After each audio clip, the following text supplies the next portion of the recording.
Now, the brother of Woolwich killer Michael Adebolajo has refused to condemn the murder of soldier Lee Rigby. Asked whether he had any regrets about the brutal killing, Jeremiah Adebolajo told Sky News his only regret was that foreign troops are in the land of the Muslims. He spoke to Sky's Tom Palmer on the condition that he wouldn't be identified, a warning that this report contains images of Michael Adebolajo in the aftermath of the murder, which some viewers may find distressing. He was always concerned, I guess, with morality. He was, a happy guy. He's a bit of a joker. A very athletic individual. He loves sports, football. I don't think there was a particular moment in which he had said, I've become a Muslim. It was a gradual change, I guess, we saw in him, in which he became more devoted, more practicing. And that was basically it. You followed him and made that decision as well to convert? I did, yeah. The media have taken this line that, we have a disenfranchised young Christian boy who was radicalized by these bogeyman figures, Anjem Chowdhury, Omar Bakri. It's a simplistic narrative. What the truth is that they had no ideological influence over my brother. None at all. Even though they were on the same marches, the same part of the same activism that was going on, you don't believe that there was any influence at all? Many Muslims felt aggrieved by what was happening in Iraq and Afghanistan.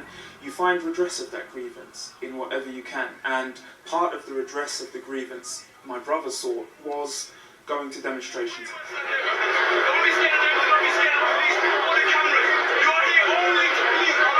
His intention in going to Kenya was to travel on to Somalia to live under Sharia law. What happened in relation to the security services after that trip to Kenya? Strangely enough, they brought him back. I think the public have a right to ask the security services as to why they brought a man back who decided he wished to go and live under Islamic law. You said that your brother's a very moral person, and that is something that it was part of his upbringing and was reinforced, if anything, by his conversion to Islam. How is there any morality in slaughtering a soldier in the street who he didn't even know 100% was a soldier and who had no idea as to what was going to happen? It's cowardly, isn't it?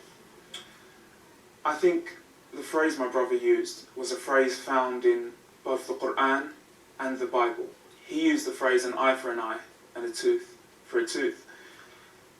With tanks and with guns and with the latest in military technology, Britain enter into lands like Afghanistan and Iraq, and the result of that is the slaughter of thousands upon thousands of people. There's a danger in dehumanizing Iraqis and Afghanistanis and suggesting that they're in some way less important than British troops.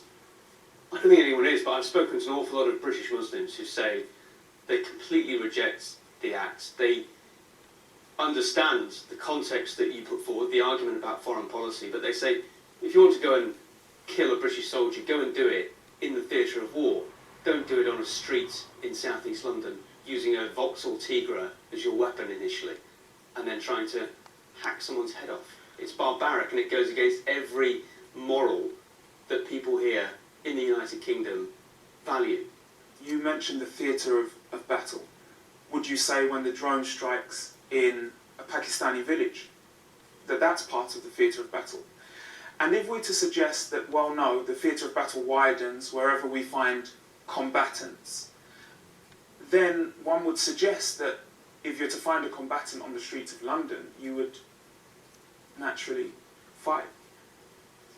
Boston, Chechens, 7/7, Pakistanis, 9/11, Arabs.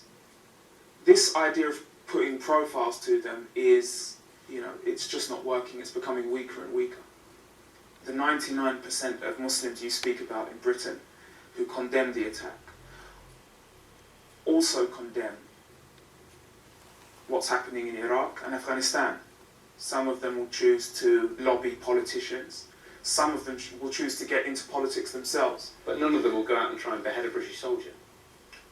Arguably, some of them have. Arguably, some of them blew up a bus. Arguably, some of them blew up a marathon in America. And do you feel regret for what happened in Woolwich, or not? my main regret is that, foreign troops are in the lands of the Muslims. Tom Palmer there talking to Jeremiah Adebolajo.